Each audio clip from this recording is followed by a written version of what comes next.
So magandang umaga sa inyong lahat.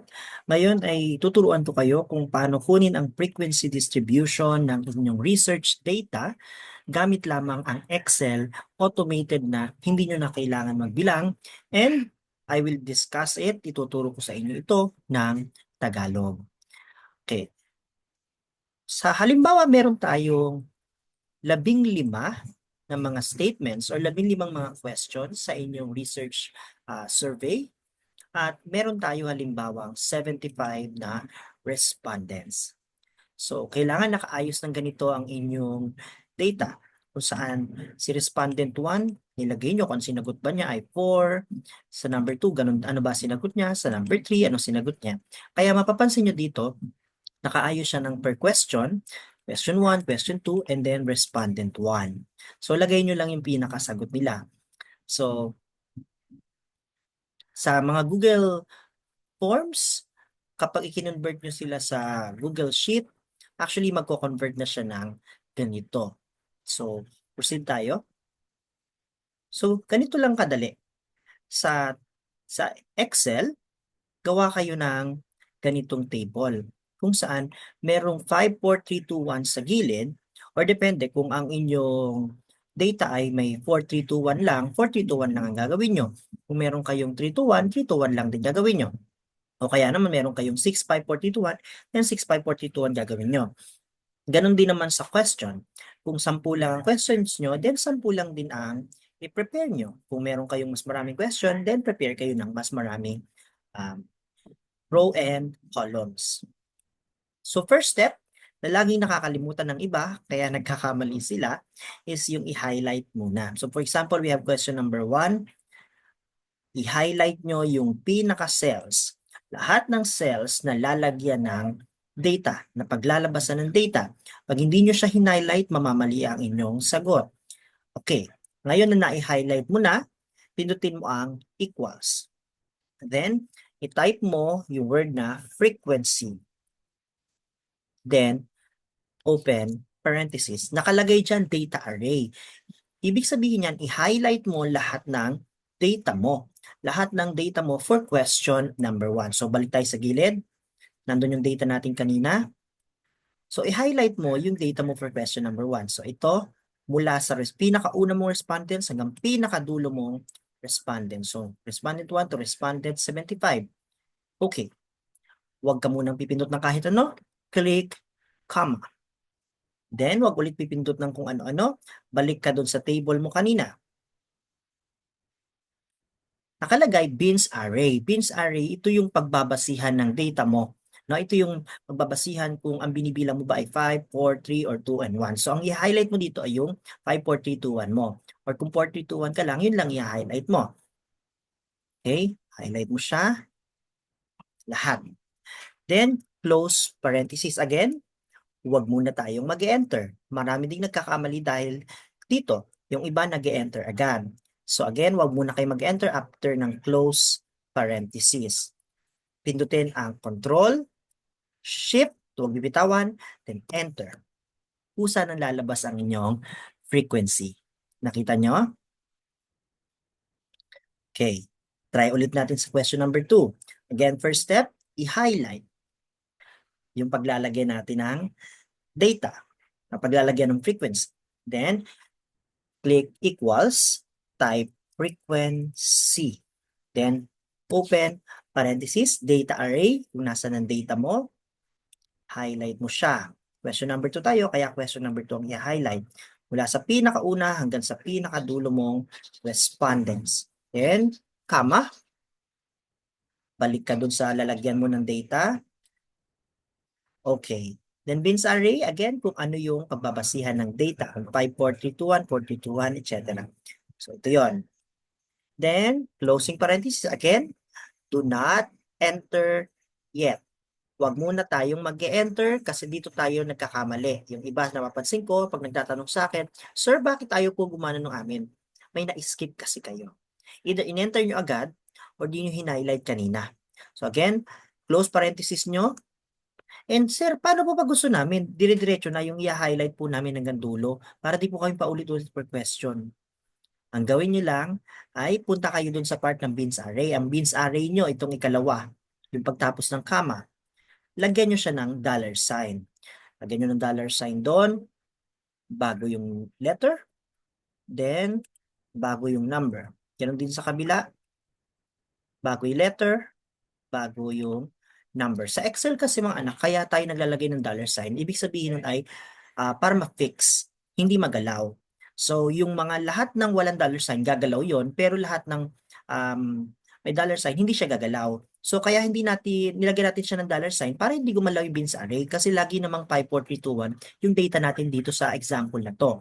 So, alam mo, kung kayo 4, 3, 2, 1 at hinighlight niyo yung 4, 3, 2, 1 nyo, nilagyan yung dollar sign, ganun din siya, hindi din siya gagalaw doon. So, kaya hindi natin siya, kaya nilalagyan natin siya ng dollar sign. So ito namang una, yung data array, hindi natin siya nilagyan ng dollar sign kasi gusto natin na mabago-bago siya depende kung anong question. So again, huwag mo nang mag-enter, i-click ang control, shift, enter. Ayan, lumabas na yung pinaka-frequency niya. Ngayon, imbis na iisa-isahin nyo bawat question, dahil nga nilagyan mo ng dollar sign yan, pwede mo na siyang i-highlight lang, then i-drag mo hanggang sa pinakadulo mong question. Ayun, lalabas na lahat. Is it clear? Okay. Very easy, right? Sobrang dali. Ngayon, paano naman kunin yung mean? Huwag kayong gagamit ng average, yung ganito, equals average. Hindi yun ang mean ng Likert scale. So, ang mean ng Likert scale ay ganito. I-type mo equals, then parenthesis, punta ka dun sa frequency ng question number 1. Highlight mo siya. Ayun, 7. 7 na yun, highlight mo siya. Times mo sa kanyang scale. 'Di ba yung 5, 4, 3, 2, 1, yung sa beans array kanina, ita-times mo siya doon. So 7, so ito, kinlik natin siya, times mo by 5. Plus, click mo ulit yung ikalawa, dahil nasa 4 siya, times mo by 4. Plus ulit, yung ikatlo naman, then times mo by 3 dahil siya ay nasa 3 na Likert scale. Plus, yung almost second to the last, then times 2 dahil nandun siya sa scale ng 2, and then last one ay yung nasa 1. Then times 1, actually kahit times 1, hindi nalagyan, yun pa rin naman magiging sagot doon. Then close parenthesis, divide mo siya sa kung ilan yung respondents. So halimbawa dito, meron tayong 75 respondents sa data na ito. So kaya divided by 75 siya. And halimbawa, kung ang data nyo ay meron lang 50 respondents, then divide 50 lang kayo. Then you can enter na. Okay. Sa Likert scale, normally kapag sa mean, ang ginagawa natin ay 2 decimal places lang. So, iksian natin into 2 decimal places. Then, pwede mo na siyang i-drag hanggang dulong question. Lalabas na yung pinaka-mean ng lahat ng data mo. Next is, hindi naman natin siya syempre ilalagay sa research natin ng ganito itsura niya. Kasi kailangan mo siyang i-table ng maayos. And normally, this is the format sa mga table. So we have the number kung pang ilan yung item statement o ilan yung question. As item statements. Item statement, ito yung pinakatanong dun sa survey mo. So halimbawa tungkol ito sa isang subject. Nakalagay dito, number 1, I love the subject. Di ba, nire-rate nila 5 ba yung sagot nila, 4 ba, o 3, o 2, o 1. So yun yung item statement, yung I love the subject. Okay? So ilipat mo lang siya. Pwede mo siyang i-type, actually. So 7, lipat mo doon, 7. 43 yung ikalawa, so type mo 43. Meron kang 23 doon, so type mo 23. 2, tas meron kang 0.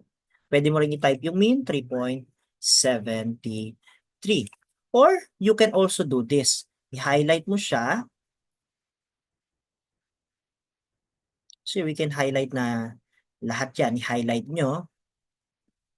Kung kasablangkong part ng Excel, paste mo as number muna, as values. Ayun.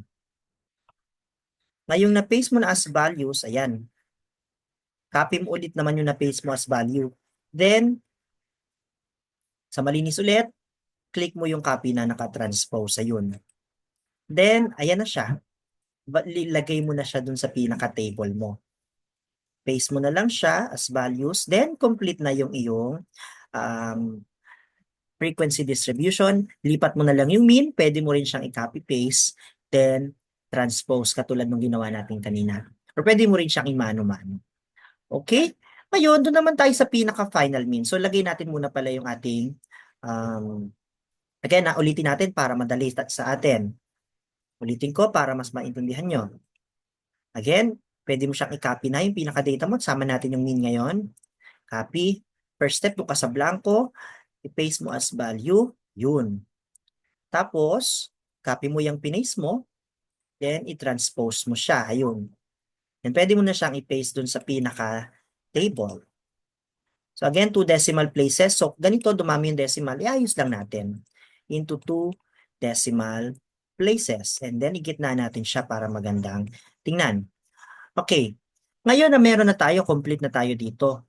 Yung pinaka-mean, overall mean, hindi siya katulad nung kaninang ginawa natin na times 5, times 4. Sa overall mean, you just simply write equals, then you write average, then highlight mo lahat ng mean. Okay. And that is your overall mean. Okay? I hope may natutunan ka sa video na ito. And para sa verbal interpretation, meron tayong another video available sa ating channel. I hope you learn. Thank you so much and God bless.